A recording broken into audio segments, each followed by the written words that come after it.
Вие бихте ли станал консултант по проекта за Цанков камък, без да имате съответната диплома за хидроинженер?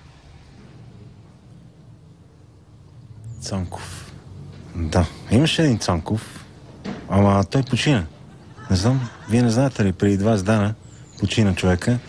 Значи, вижте, той консултант, не знам дали е бил, обаче защото аз го обучавах като миньор, нали?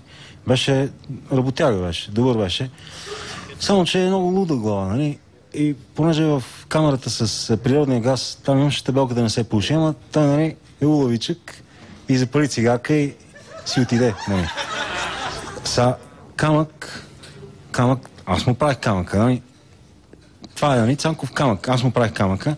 Верно е, нали, сложих му камъка отгоре и с кирката написах, нали, тук почива Цанко. Баща, съпруг и най-вече добър колега. Това е Цанков камък, нали, така, камъка на Цанков. Не ме разбрахте. Става въпрос за язовира Цанков камък, където Ахмед Доган е консултант по изграждането на хидроенергиен проект. Така ми кажете, сега ви разбрах напълно. Иначе вижте сега, той тогава взе 2 милиона някъде, нали. С диплома, без диплома, нали, имал взел, нали, така се казва народа, нали. Имал е нужда човека, взел си 2 милиона. Сега и аз се пазарих тогава и горе-долу за километър взехме левче, нали.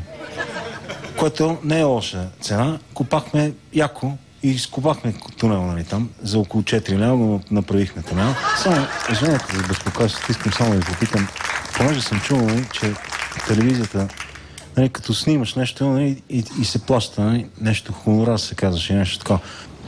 2 лева, да сте живи и здрави, много ви благодаря. И така, довиждане. Всичко добре.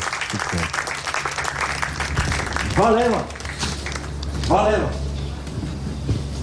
Ела отивам по бира!